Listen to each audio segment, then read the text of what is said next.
conmigo, porque yo creo que no es muy propio de mí hablar de temas un poco duros, ¿no?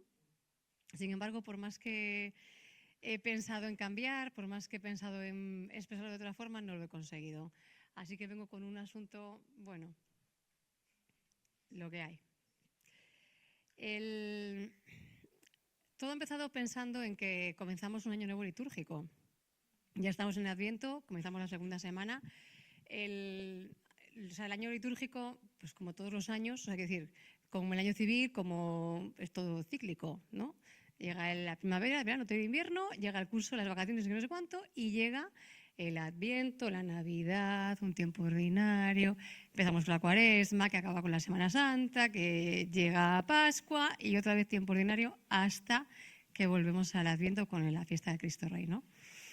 Pero realmente lo que la Iglesia nos propone no es que nos pasemos todos los años de nuestra vida con el mismo asunto, ¿no? No es como volver otra vez, venga, celebramos otra vez lo mismo, ¿no? Se supone el planteamiento es que este año que hemos compartido con el Señor, que hemos tenido una vida sacramental, que vamos rezando, que vamos, bueno, pues creciendo a muchos niveles, también crece a nivel espiritual. Y la idea es que nosotros al acabar el año deberíamos estar como recorriendo una espiral, ¿no? Que llega un año nuevo, pero tú estás en otro punto, porque tu vida espiritual va haciendo ese crecimiento.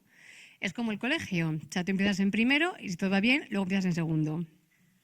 Pero la experiencia nos enseña que no siempre es así, que no siempre pasa el año y te encuentras que has avanzado, ¿no? Ese nivel o ese escalón que has ido un poco más allá, sino que sientes o que estás en donde estabas o se da el caso a veces de que notas que has ido para atrás.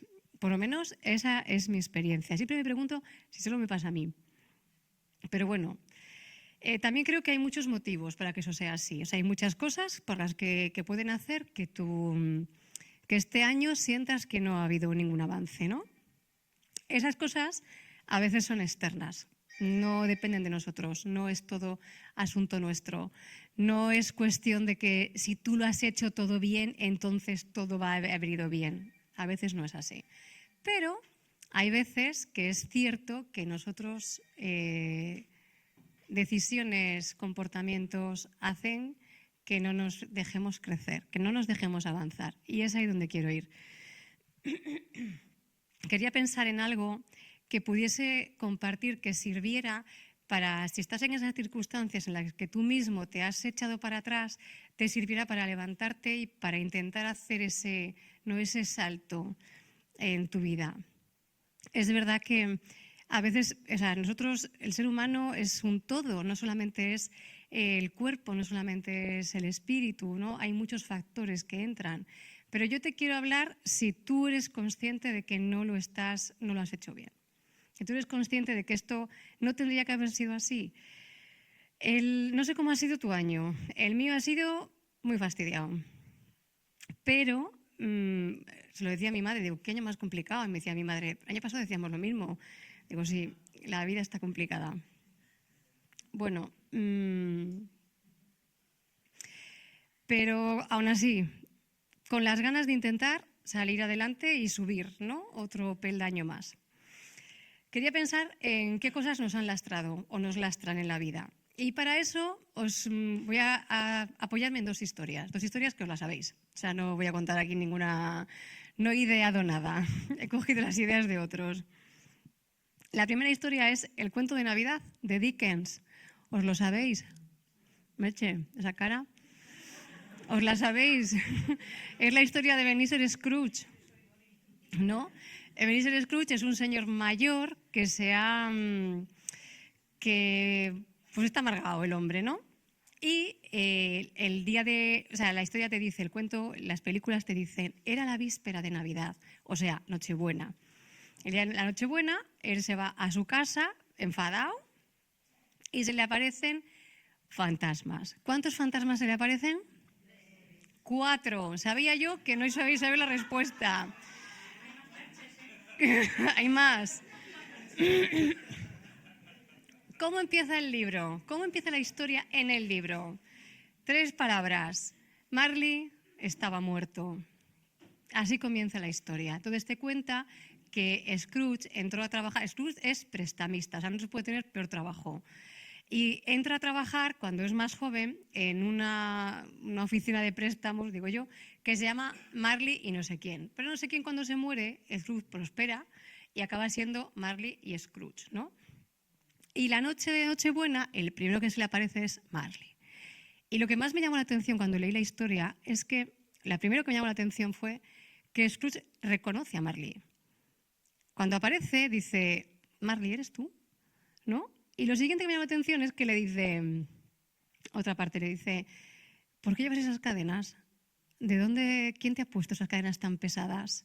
Y entonces él le cuenta, mira, estas cadenas las forjé yo en vida, yarda a yarda, eslabón a eslabón. Nosotros diríamos metro a metro, eslabón a eslabón, ¿no?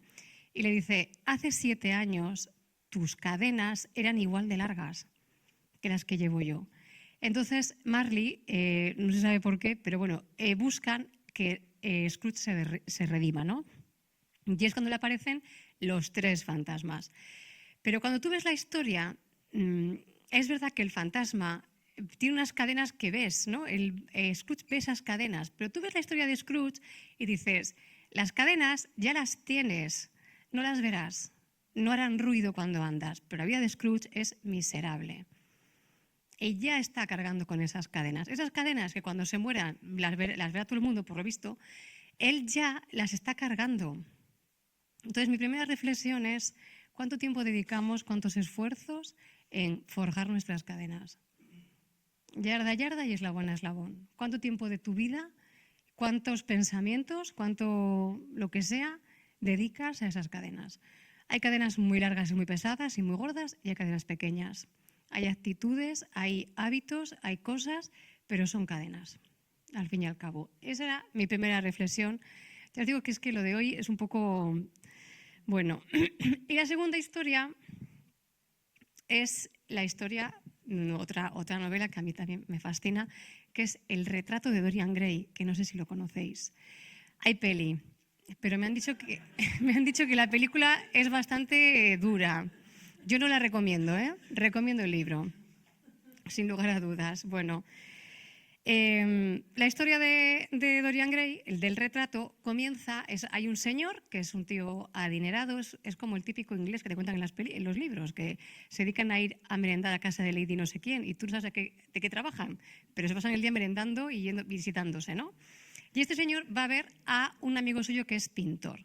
Y el pintor está ultimando el retrato de Dorian, ¿vale? Dorian Gray es un chaval tremendamente guapo que cautiva, o sea, resulta como que atrae por la belleza que tiene. Y este señor se queda impresionado de la belleza y se dedica a mantener una conversación, o sea, se presenta como una persona súper snob, y en esa conversación pasan 2 cosas. La primera es que este hombre en voz alta dice, ¿no sería estupendo, maravilloso y fantástico que fuera el de tu retrato el que mostrase los signos de la vida, no que fuera tu retrato el que los años se reflejasen en él y tú pudieras permanecer como estás ahora? ¿No? Y sucede. A partir de ese momento, al chico, por él no pasa un minuto y todo sucede en el cuadro. Y lo segundo que le dice, que para mí es el meollo, o sea, donde surge todo el drama de la historia, es que le hace una reflexión que dice, ¿por qué tenemos que aceptar que está bien o está mal lo que dicen otros? ¿Por qué tenemos que aceptar lo que dice la moral o la religión o lo que dicen los convencionalismos sociales que es correcto o no es correcto? ¿Por qué no podemos experimentar nosotros y decidir tú con tu experiencia qué está bien y qué está mal? Entonces, acaba la escena, el chico se queda como muy flipado con las ideas de este señor y se van a merendar a casa de Lady no sé cuántas. Y la señora esta, ahí se ve, ahí ya empieza Dorian a tener ese pensamiento, ¿no? De ¿quién me dice a mí qué está bien y qué está mal? Yo decido, ¿no? Me dedico a jugarme la vida y así saco la conclusión de lo que está bien y lo que está mal.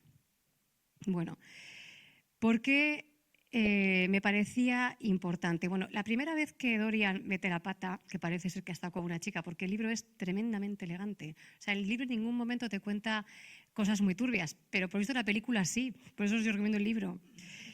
El libro dice, él entra y ve la cara, ve el retrato y le llama la atención y dice, y nota que las facciones alrededor de la boca se han endurecido. Entonces es sutil. El primer cambio, el primer método de pata, dice, me ha parecido que el retrato ha cambiado, ¿no? Bueno, se ve que la cosa va más, han pasado los años y como Dorian no cambia, sigue teniendo la misma belleza del principio y el cuadro no se va avejentando. El cuadro no representa el paso del tiempo, representa lo que la perversión le está haciendo a Dorian. Él comienza un camino de perversión, comienza un camino de autodestrucción que no refleja en ningún momento y todo pasa en el cuadro. ¿Qué pasa con esto? Que a él le permite, esta historia le permite mantener mucho tiempo una doble vida. Mantener mucho tiempo un personaje cuando es otra persona.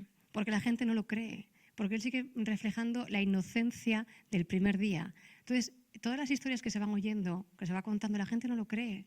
Sigues viendo a un chaval con cara de bueno, un chaval inocente. Y eso le hace perdurar. Y la disociación que vive Dorian de lo que hace a lo que muestra es enorme. Pero claro, ¿por qué me parecía importante? Porque creo que esto pasa mucho. Creo que hay mucho interés en fingir. Creo que una de las cosas que nos atan atrás y que nos mantienen atrás es que tenemos que dar una imagen. No sé por qué, pero se instaura. Y mira, yo decía, en la iglesia pasa mucho. Digo, no, pasa mucho en todas partes. Porque esta es la orden del día. Se dicen cosas y se hacen otras. A todos los niveles. Pero en la iglesia me parece que es muy fácil. Me parece que es muy sencillo porque es que yo pienso en mí misma. Que estoy aquí contando todo lo que he pensado, que os puede parecer estupendo y que no sabéis nada de lo que hago yo en mi casa. Es así. Pero es que cuando te rodeas de gente que lleva una vida ordenada, la tentación es a que todo el mundo parezca que tu vida es igual de ordenada. ¿Vas a ser tú la que no? Aquí nadie miente, ¿voy a mentir yo? ¿No? Ese tipo de cosas es lo que yo veo que en la iglesia es más fácil que suceda. Y creo que eso nos lastra. Y me parece que es importante asumir que no vas a ningún sitio fingiendo. Las cadenas que te creas y los esfuerzos porque nadie lo sepa. ¿Qué cadenas tienes? Y yo entiendo, y me parece lógico, que no vas a ir por la vida cacareando todas las cosas que haces mal. Eso es así. Pero alguien tendrá que saberlo. De alguien te tendrás que fiar. A alguien le tendrás... Jolín, en algún momento habrá que descansar, ¿no? De dejar de ser lo que no eres o de mostrar lo que no eres.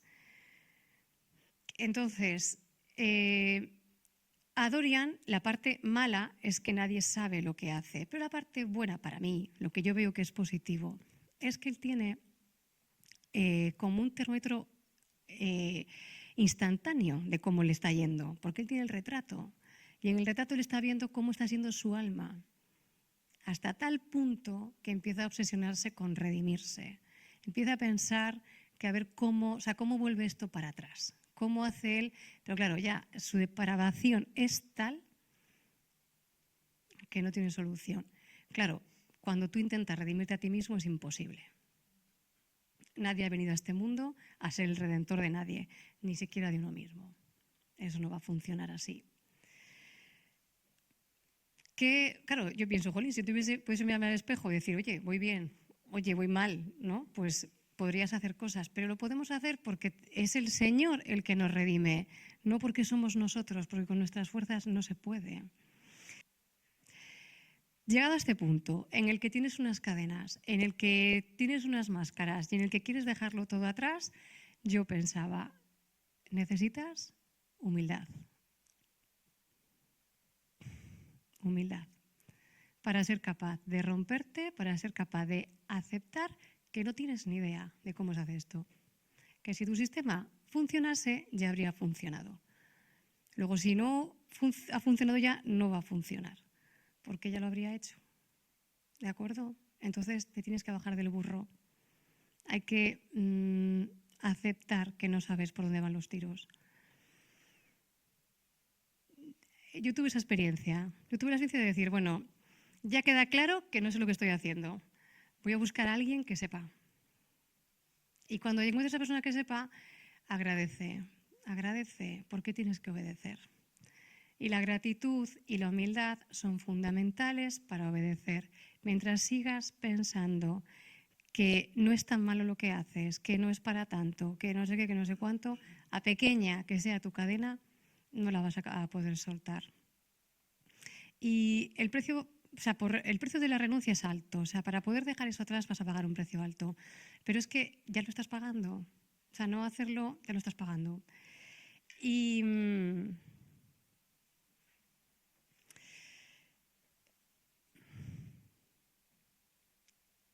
creo que, o sea, la suerte que tenemos, pero al mismo tiempo la dificultad es que el precio lo pagamos a nivel humano.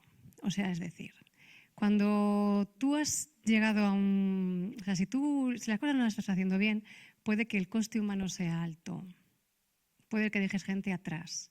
O sea, en la historia de Dorian, cadáveres en el armario, los que quieras. Entonces puede que a nivel humano esto te salga muy caro, que pierdas mucho. ¿Vale? Lo bueno es que con Dios no te va a pasar, porque Dios no se cansa de esperar, porque Él va a estar ahí otra vez, porque Él va a esperar, porque Él va, que luego, como dice Sonia, el Señor hace nuevas todas las cosas. Pues sí, quizá el tiempo recuperes, quizá tal, pero hay un precio a nivel humano que no va a ser sencillo. Lo que nos queda es que con Dios no va a haber problema. Esa es nuestra esperanza, de que no va a ser, el problema no vamos a tenerlo con Dios. Tarde o temprano, tardes lo que tardes, tómate el tiempo que quieras, Él va a estar, porque Él está.